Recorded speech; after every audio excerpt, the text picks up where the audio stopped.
When things go wrong, when life stalls, when your plans collapse, when you feel invisible, who do you wait for? A mentor who sees your potential, a sign from the universe, someone to finally open the door. I used to wait too. In a monastery high in the mountains, surrounded by silence and stone, I waited for clarity, for direction, for permission. And then one morning, an old monk sat beside me and said 8 words that broke something open inside me.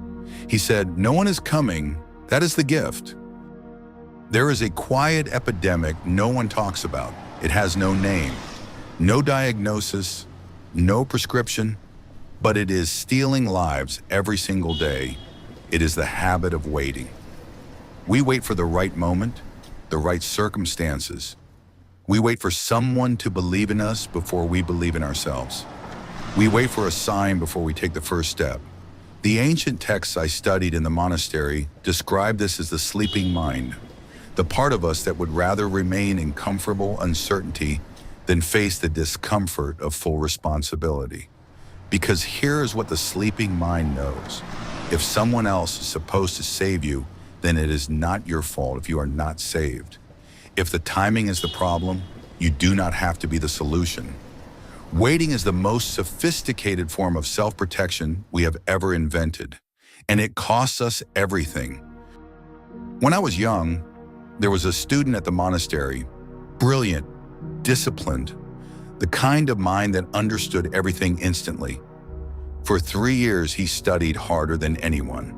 He waited for the head monk to acknowledge him, to promote him, to tell him he was ready. The acknowledgement never came. One evening, I found him at the edge of the courtyard, silent and defeated. He said, "I have given everything, and still I am invisible." I sat with him for a long time, and then I asked him one question. "Who told you that being seen was the reward?" He looked at me like I had spoken in a language he did not know. Here is what I told him, and what I want to tell you now. The ones who are truly great do not wait to be seen. They build in the dark, they sharpen in silence, and by the time the world turns around, they are already 10 years ahead. The student left the monastery shortly after. He stopped waiting for the head monk. He stopped needing the applause. 3 years later, he built something quietly extraordinary. Not because someone saved him, because he finally accepted that no one would. I will not soften this for you. The people you are waiting on have their own fear, their own unfinished lives, their own reasons for not showing up. That mentor you admire, they are too consumed by their own path to carry yours. That sign from the universe?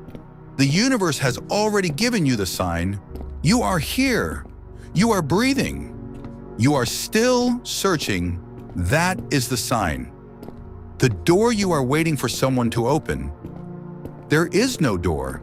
There is only the wall you have been unwilling to walk through. And I say this not to wound you. I say this because the moment I accepted it, truly accepted it, was the first moment in my life I felt completely free. Because if no one is coming, then the conditions are finally right. You stop performing. You stop waiting for permission. You stop measuring your worth by who has noticed you. And you begin. In the monastery, we had a practice called the invisible task.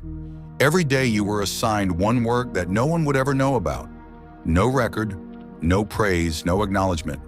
A floor swept before dawn, a garden tended in rain, letters written and never sent. The purpose was not the task. The purpose was to sever the link between your action and your reward, to teach the mind. I do not need to be seen to be real. I do not need to be rewarded to have value. I do not need to be saved to move forward.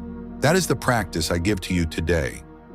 Do one thing today that no one will ever know about.